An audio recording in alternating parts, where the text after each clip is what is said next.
Here comes the, y'all don't really want it like that. Yeah. Here comes the, no. Here comes the, oh. Here comes the, y'all don't really want it like that. Yeah. Here comes the, no. Here comes the, oh. Here comes the, y'all don't really want it like that. E-double-L, I said so. I keep big bills up in my heart on the dirty like Bledsoe. Ain't got no twist in my head, but I'm still dreadful. And I got plenty of bread, so I go to bed full. I'm in it to win it, I'm all in. I might call you my cuz, young blood, but we ain't kin. You think of jumping, man, you best think again. The dirty, I'm the type of man that might go broke for revenge. Had some not so nice friends, kick the door off the hinge. Take the door off your bins, pop four of your friends. Man, please, this shit ain't cynical. Man, on subliminal, I'm physical, financial, and mental to be a general. Hey, the mama claims she want a soldier. Not the type be in the tank, but in that Rover. Man, please, I'm in the zone like AIDS full blown. I'm killing it like a blind man reading. I'm feeling it like. Thank you. It's not quite like I pictured it, but I guess it'll have to do. I can't really complain when I'm about to be enshrined as one of the greatest players in the history of this league. I'd like to think that I might even be the greatest, but I'll leave that up to all of you to decide. I've got plenty of stats and highlights to back that up if you need it, though, so you just let me know, okay? Anyway, like I said, it's pretty amazing to finally be up here after such a long and productive career.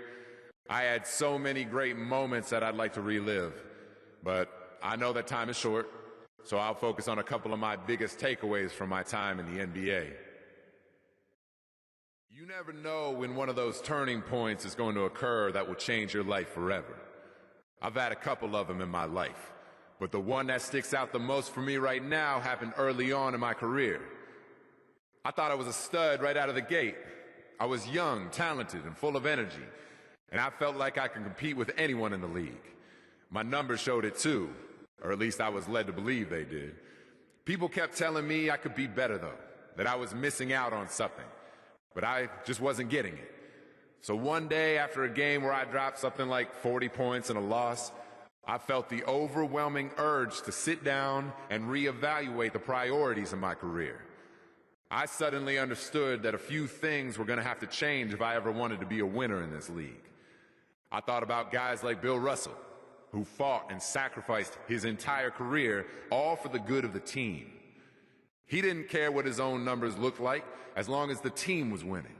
And that's what I was missing.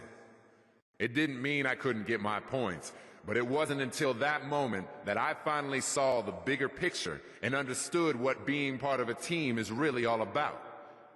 From then on, things were just different. And I'm proud to say that I had the opportunity to be an NBA champion, just like so many other great players were before me.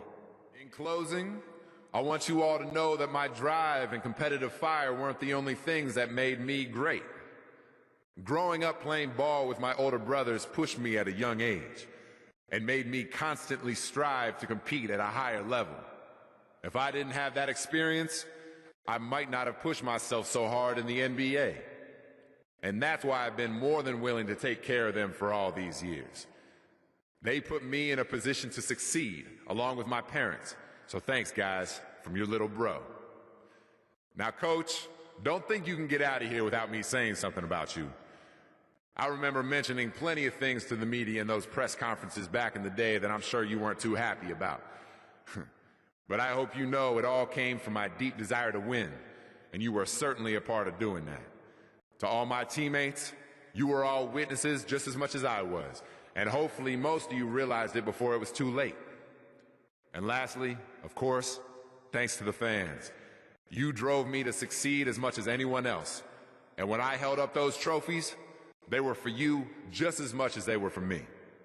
Thanks to all of you for your support over the years. It's been real. Thank you.